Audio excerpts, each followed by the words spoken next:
The poem Survivor uses explicit imagery to evoke primal feelings of grief and loathing. The author Tadeusz Rozewucz compares the treatment of human beings, men, to that of wild animals, beasts.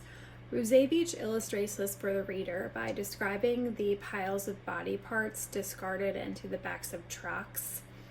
The imagery cuts back to other readings from this course about the dehumanization of people through sets of techniques such as public humiliation, stripping of rights, starvation, forced criminalization, that were used to support the treatment of these people as animals.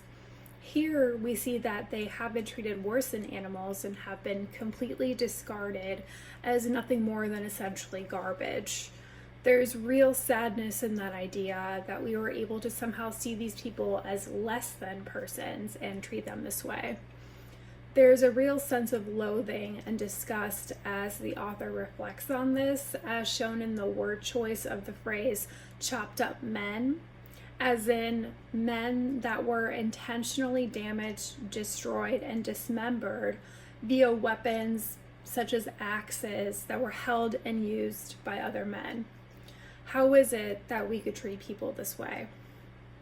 Rozewucz also describes how someone can be both a criminal and virtuous.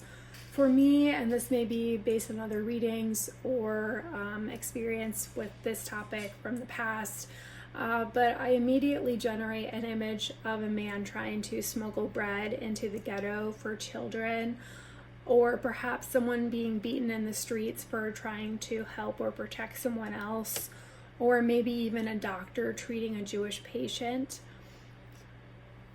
So many anti-Semitic laws were enacted, it made criminals out of so many people, and a lot of the time doing the right thing was actually risking one's life because it was outlawed. This imagery evokes a lot of sadness that people were made criminal by law or forced into crime in order to survive, and that doing the right or ethical thing was often punishable by death. The author has a pensive stance here, as we, the readers, are left to create our own imagery of situations in which a good man would have been considered a criminal merely for existing. I definitely cried reading this part of the poem because I was left to reflect on my own imagery of what it means to be both a criminal and virtuous in that type of scenario. I didn't see this in the wheel, but I also feel a huge sense of guilt coming from this poem. There is some survivor's guilt I believe is evident in the way the line "I survived" is repeated at the beginning and at the end, and also as the author begs for someone to show how to reconcile these horrific experiences while trying to move on and have some sort of future life.